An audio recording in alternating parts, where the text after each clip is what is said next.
Fala, gurizada! Então, chegamos aqui no nosso segundo vídeo da nossa trilogia.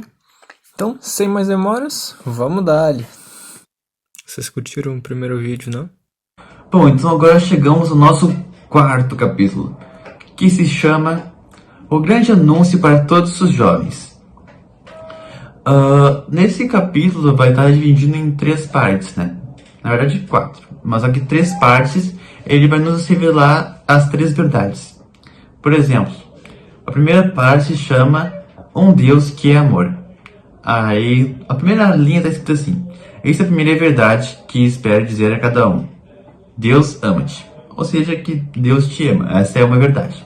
E tem outras 3. Essa é a primeira. Nessa parte, né, ele fala o quanto Deus te ama, né? Que apesar de tudo que tu faça, Deus sempre vai te amar. Apesar dos teus pecados, apesar de tu nem acreditar em Deus, por exemplo, pessoas que não acreditam em Deus, Deus sempre vai te amar. Óbvio que ele pode ficar triste com todas as ações, mas ele vai te amar de qualquer jeito. E isso cada um sabe, né? Todos vai te amar. Porque se Deus não nos amasse, ele não teria morrido na cruz por nós, né? Essa é a maior prova de amor que qualquer ser humano já fez. E tem um parágrafo que eu achei muito interessante dessa parte, que eu vou até ler para vocês, que fala um pouco sobre como é que é o amor de Deus para nós. É um amor que não se impõe nem esmaga, um amor que não se marginaliza, não obriga a estar calado nem silencia, um amor que não humilha nem subjuga. É o amor do Senhor, amor diário, discreto e respeitador, amor feito de liberdade e para a liberdade, amor que cura e eleva. É o amor do Senhor, que se entende mais de levantamentos do que quedas, mais de conciliação do que proibições, mais de dar nova oportunidade que de condenar, mais do futuro do que o passado. Bom, agora por último, né, no capítulo 3, nós temos Há uma via de saída. Aqui ele fala um pouco, né, sobre Deus, obviamente, que Deus sempre vai ser nossa saída, e nós sempre podemos contar com Deus, porque Deus é o nosso melhor amigo. Mas também que nós podemos contar com pessoas boas, né, que lembrar que não existe só apenas pessoas ruins no mundo, e também que existem muitas pessoas boas, que a grande maioria, eu espero, que são pessoas de bom coração, pessoas boas. E falar com que a gente se una a essas pessoas, né? Para que assim nós podemos ser ajudados e nós também conseguimos retribuir isso. Nós conseguimos também ajudar os outros, unidos. Como o próprio nosso hino já diz, né? Unidos estamos aqui, unidos queremos ficar. É mais ou menos isso para que ele pede às pessoas. Essa união, né? Até porque a união mantém a força. E é isso, que nós podemos confiar, né? Linda, digamos assim, na parte de Deus, de Jesus. Que, imagina, no último momento da vida dele, ele, mesmo com as pessoas que ele tentava tanto proteger, que ele busca salvar, mesmo essas que ele ama e busca salvar, matando ele foi lá e ainda quis salvar as pessoas. Ou seja, que Deus vai fazer de tudo para te salvar, para salvar a tua alma. Só que tu também tem que querer, né? Não adianta só Deus querer que tu vá para o céu e tu não querer. Tu simplesmente, Deus quer que eu vá para o céu? Pô, legal, então eu vou para o céu assim direto. E todos sabem que é assim que funciona, né? Tem esses mandamentos certinho, tem que seguir tudo certinho. Porque ir para o céu é algo muito difícil. Muito, muito, muito difícil. E pouquíssimas pessoas conseguiram ir. Então tu já sabe que é algo difícil e que tu vai ter que se esforçar o dobro para conseguir. Então não basta Deus querer que tu se salve, que tu vai estar salvo. Não, tu tem que fazer por onde? Tu tem que fazer com, eu quero buscar salvação. Então eu vou fazer de tudo que for preciso para buscar salvação. Bom, na terceira parte, consequentemente sendo a terceira verdade, nós temos Ele vive. Como assim ele vive? Ele vive. Ele vive no teu coração. Ele vive onde tu está nesse exato momento. Ele vive onde eu estou agora. Ele vive nesse vídeo, provavelmente. Ele vive em todas essas coisas, em todos os lugares. E tu nunca deve se esquecer disso. Tu sempre tem que saber que Deus está contigo. Deus está aí no teu lado. Tu tá passando por um momento difícil, Deus está vivo. Deus está aí no teu lado agora. Olha pro lado ali, ó. Tu viu Jesus? Ele tá ali contigo. Ele tá em ti. Se tu deixar, obviamente.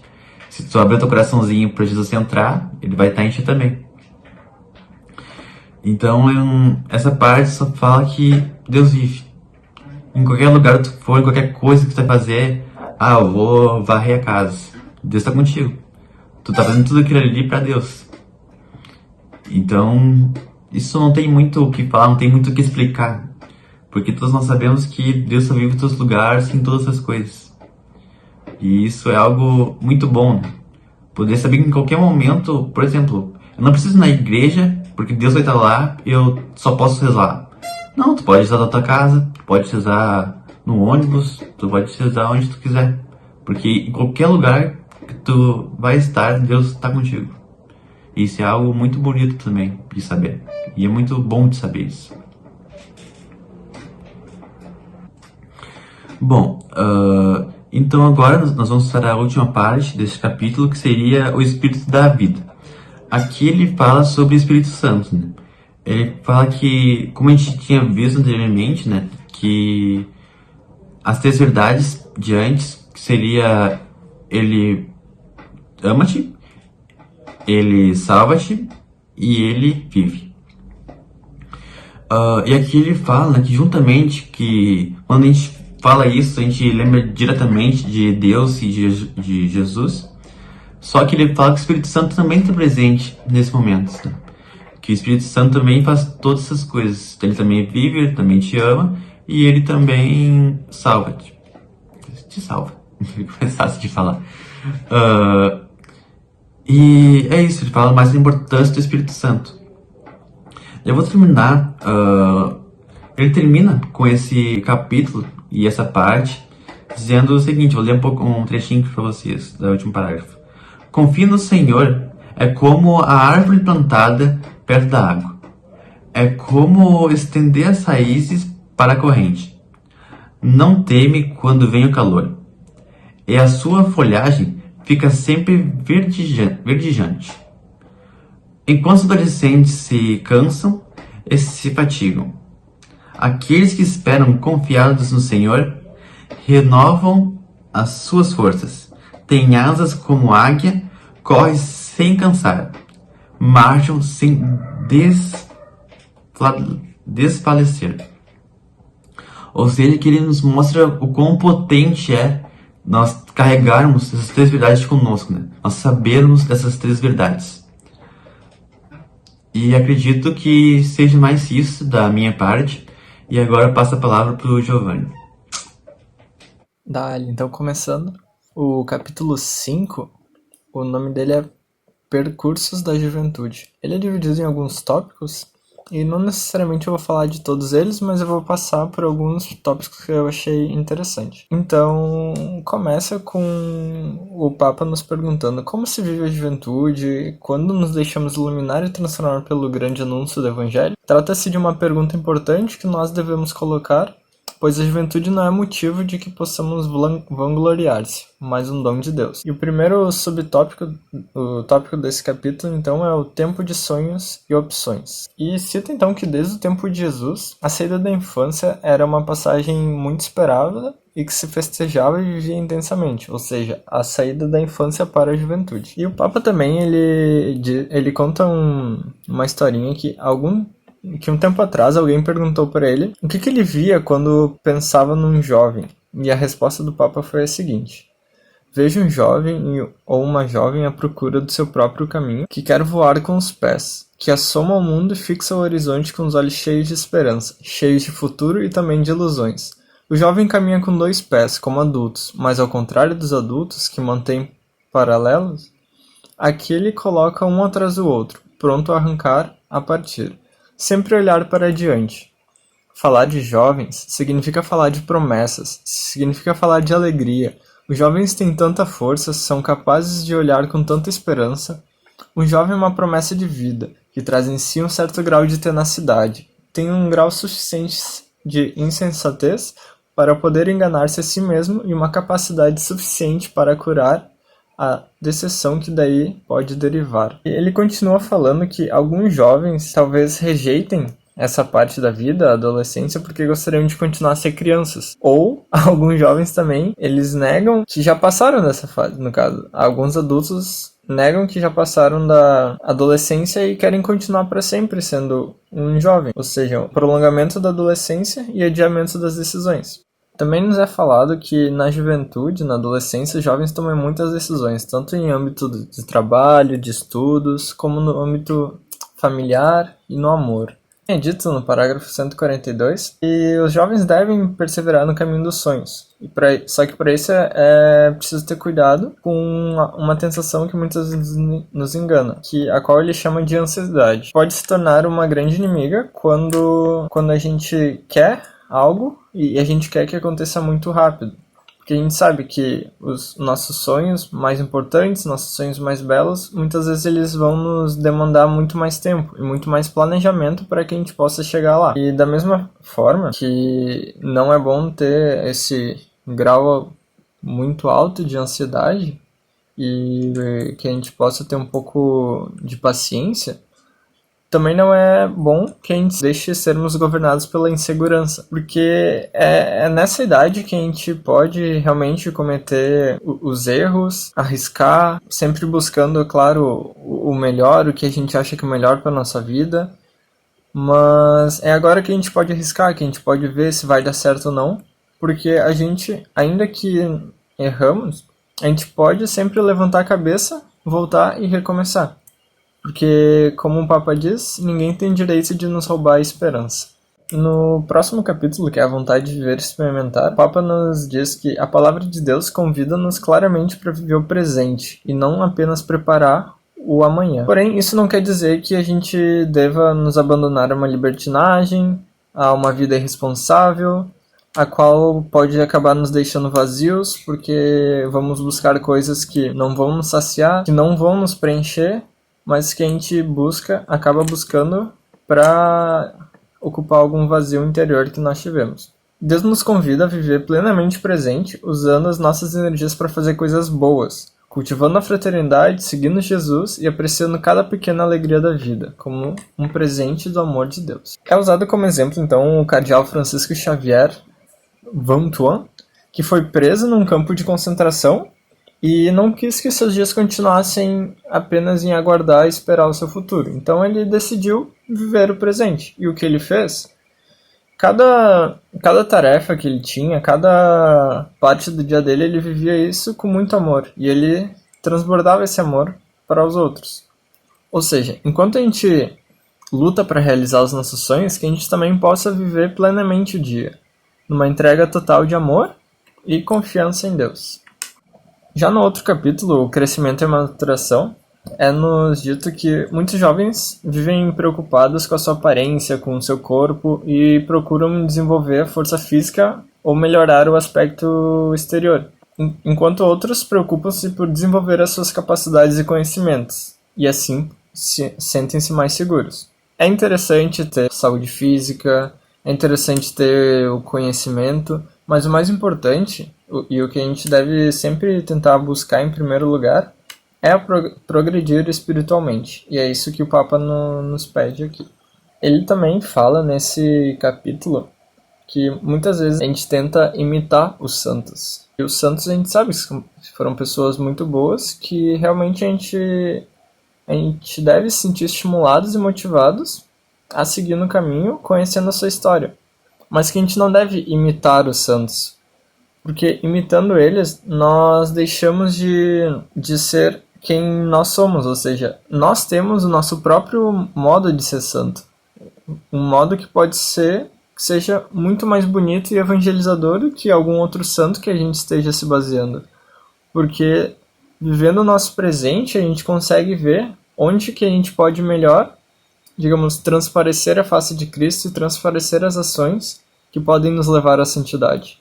Ou seja, a nossa vida deve ser um estímulo para que ela sirva de inspiração para os outros. E para a gente deixar nossa marca nesse mundo e não apenas ser um xerox de algum outro santo. Na outra sessão, já Jovens Comprometidos, É-nos dito que o jovem do mundo atual ele tem como compromisso social um grande traço da nossa característica. E ainda diz que, por exemplo, para quem está na universidade e tal, que os universitários podem unir-se de forma interdisciplinar para aplicar os seus conhecimentos na resolução de problemas sociais. E nessa tarefa podem trabalhar lado a lado com jovens de outras igrejas e de outras religiões. E ele realmente quer nos encorajar a assumir esse compromisso mais social para que, além de cuidarmos da nossa vida, nós possamos cuidar da vida dos outros que talvez possam ter mais necessidades. E ainda fala mais uma coisa que é: os jovens nas ruas são jovens que querem ser protagonistas das mudanças. Por favor, não deixes para os outros serem protagonistas da mudança. Vós sois aqueles que detêm o futuro. Através de vós entra o futuro no mundo. Também a vós eu peço para seres protagonistas dessa mudança.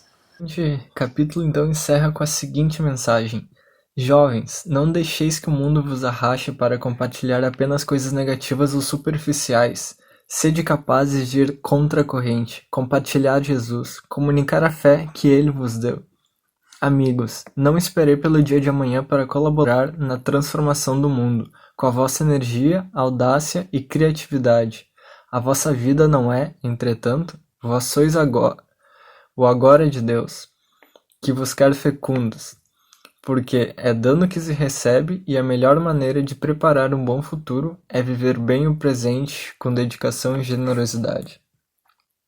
O 6, então, é chamado de Jovens com Raízes e ele já começa com o Papa Francisco nos contando uma historinha, que é a seguinte: já me aconteceu ver árvores jovens, belas, que elevam os seus ramos sempre mais alto para o céu. Parecia uma canção de esperança. Mais tarde, depois de uma tempestade, encontrei-as caídas, sem vida. Estenderam seus ramos sem se enraizar bem na terra, e por ter poucas raízes, sucumbiram aos assaltos da natureza. Por isso, custa-me ver que alguns propõem aos jovens construir um futuro sem raízes, como se o mundo começasse agora. Com efeito, é impossível uma pessoa crescer se não possui raízes fortes que a ajudem a estar firme, de pé e aguerrida à terra. É fácil extraviar-se quando não temos onde nos agarrar-nos, onde firmar-nos. Então, a primeira sessão é ali o que não te arranque da terra. E nos é dito que a gente não permita que usem nossa juventude para promover uma vida superficial, que confunde a beleza com a aparência.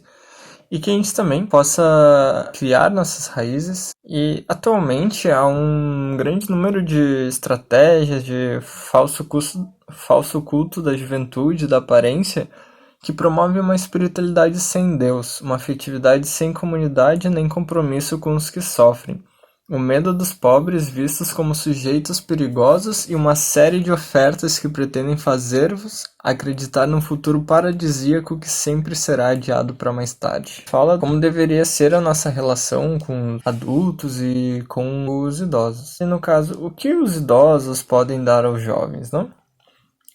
É-nos dito o seguinte: aos jovens de hoje, que se sentem dentro de si próprios uma mistura de ambições heróicas e inseguranças, podemos lembrar-lhes que uma vida sem amor é uma vida estéril, que podemos dizer-lhes.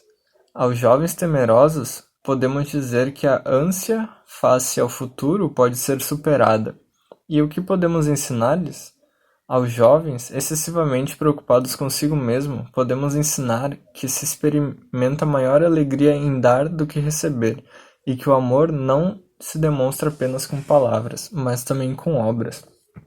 Ou seja, a gente deve respeitar a história das pessoas mais idosas porque elas já viveram por muitos momentos que provavelmente a gente vai passar também. Então, da mesma forma que a gente não começa um trabalho do zero se a gente tem já alguma referência, não tem por que a gente levar nossa vida sem se importar com a opinião dos mais velhos, tanto adultos como idosos. É claro que às vezes vamos ter conflitos, vamos ter diferentes opiniões, mas até porque vivemos em épocas diferentes, temos preocupações diferentes. Mas seria, de certa forma, burrice não, ao menos, escutar o que eles têm para nos dizer. Porque é uma vida inteira que eles viveram e estão na nossa frente. Então a gente pode aprender muito com isso. Nesse capítulo, então, com uma mensagem que vocês podem postar nos seus Instagrams, Twitter ou Facebook. As raízes não são âncoras que nos prendem aos outros tempos, impedindo-nos de nos encarnarmos no mundo atual, para fazer nascer uma realidade nova. Pelo contrário, são um ponto de arraigamento que nos permite crescer e responder aos novos desafios. Sendo assim, não aproveita sentarmos-nos a recordar com saudade os tempos passados. Devemos tomar a peito com realismo e amor a nossa cultura e enchê-la de evangelho. Somos enviados hoje a anunciar a boa nova de Jesus aos tempos novos. Temos de amar o nosso tempo com as suas possibilidades e riscos, com as suas alegrias e sofrimentos, com as suas riquezas e limites, com os seus sucessos e erros. E com esse capítulo a gente vai terminando a nossa segunda parte da trilogia. Vejo vocês na próxima, hein?